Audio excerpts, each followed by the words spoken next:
Thank you, Mr Speaker. The major parties refuse to act. For too long, they have used the lack of political advertising regulation to mislead and deceive voters.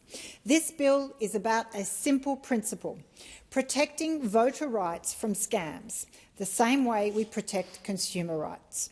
The major parties have refused to do this for too long. Now, why? I would say can be obvious. But with the rise of the far-right movement and post-truth politics, supercharged by AI and social media platforms, this is only going to get worse and absolutely must be addressed without any further delay. In 2022 and 2025, fake signage falsely depicted independents as Greens candidates. This was not policy debate, this was an attempt to mislead voters about who candidates were and who they represented. The Voice referendum exposed how misinformation can overwhelm democratic debate with false claims repeatedly circulated to sow confusion, undermine trust and influence voters on the question of national importance. AI is already entering political campaigning. Labor used generative AI to mock Peter Dutton's nuclear policy, while Queensland's LNP used AI-generated content against Stephen Miles. The technology is moving faster than the rules. In the 2025 election, community independents were targeted by third-party campaigns led by ex-Liberal MPs across Wentworth, Warringah, Mackellar, Kooyong and Goldstein.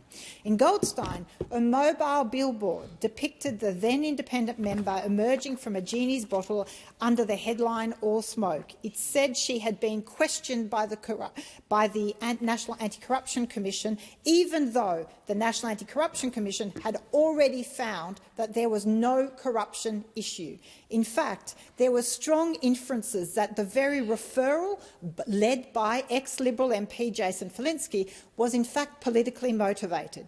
Yet the NAC backed down from taking any kind of public stand around that concern on such a politically motivated referral and in fact declined to make any public statement to that effect. Now, without requirements for minimum standards in political advertising, candidates and communities will have no protections, and that situation will recur, and they will be scammed by bad faith actors. It doesn't take a genie to see that there could be floodgates at the next election of politically motivated referrals to the NAC, the referrals are then just happen to be leaked into the media, and third parties linked to the very opponents will then run advertising without any proper basis, making allegations that are incredibly false and damaging. We have long-standing consumer protections to protect people from being scammed out of their money by misleading and deceptive advertising for goods and services. Yet we continue to allow voters to be scammed by misleading and deceptive political advertising. We allow different rules for politicians than the rest of Australians, and it has to stop. This legislation does 4 clear things. First, it requires AI watermarking. Any content that has been substantially created through AI has to bear a watermark, so the viewer is at the very least on notice that this is AI-generated. It also safeguards future elections from the risk of electoral AI agents. Second, political advertising must comply with the Ethical Political Advertising Code.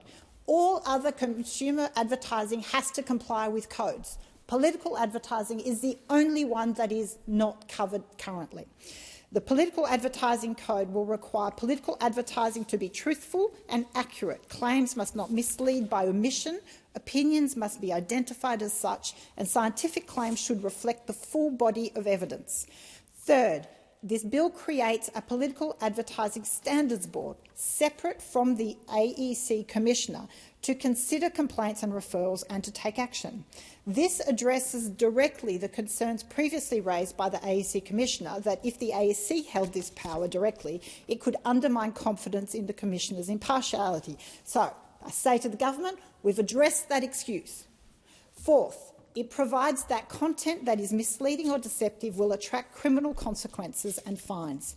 This bill is targeted at false factual claims. It prohibits electoral or referendum material from including an express or implied statement of fact that is material, misleading or deceptive, or likely to mislead or deceive. Now, truth in political advertising is not about stopping robust debate, opinion, satire or criticism. It is about stopping false statements of facts, deceptive impersonation, and advertising that misleads voters while they are forming their choice. The modern information space is abundant with misinformation and disinformation. Still, political advertising remains a free-for-all in this country. We're witnessing a fundamental shift in how political information is created, distributed and consumed. For most of Australia's democratic history, political messages pass through institutions that exercise some degree of editorial judgment and accountability. Today, increasingly, information is selected and amplified by opaque algorithms whose operation is invisible to voters, regulators and governments. They have the power to push particular content to target voter profiles. That shift has profound implications for democratic accountability.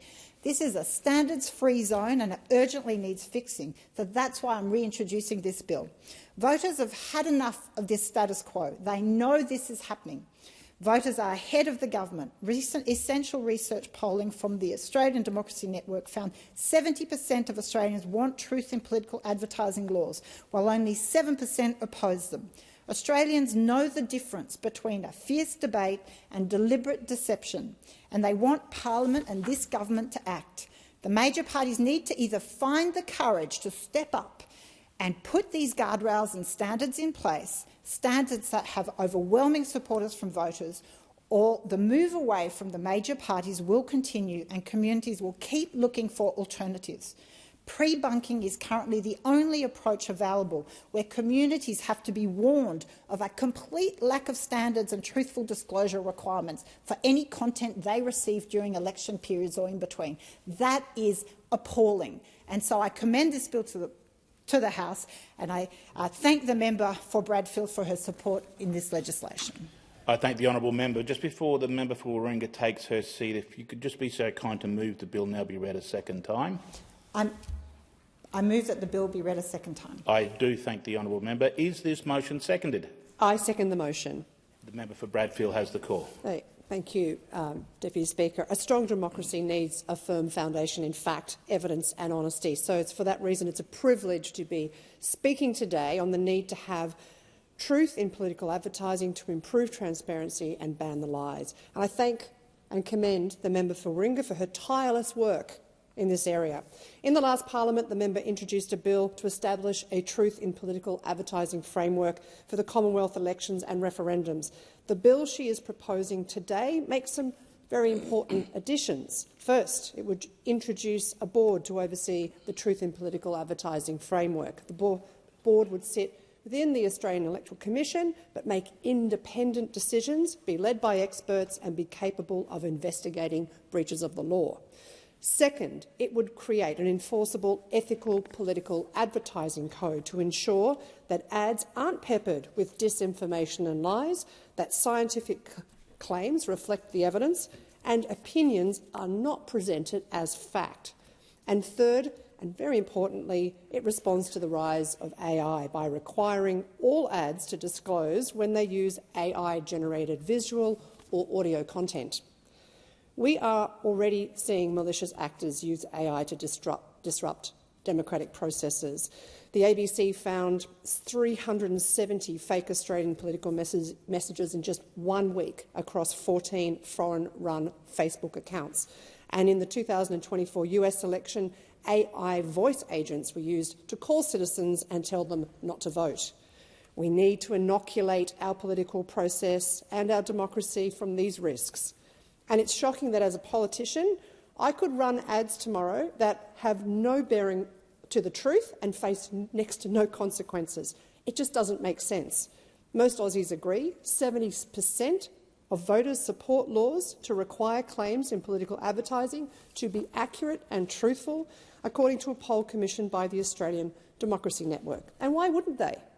Who wants to live in a democracy where our elected leaders or those running against them are free to lie and deceive? We don't allow it in our supermarkets, in our super funds or in our gas networks. Why do we tolerate it in our elections? Without truth in political advertising, the quality of public discourse is degraded. I recommend this bill to the House, and I thank the member for Warringah for her work in this area.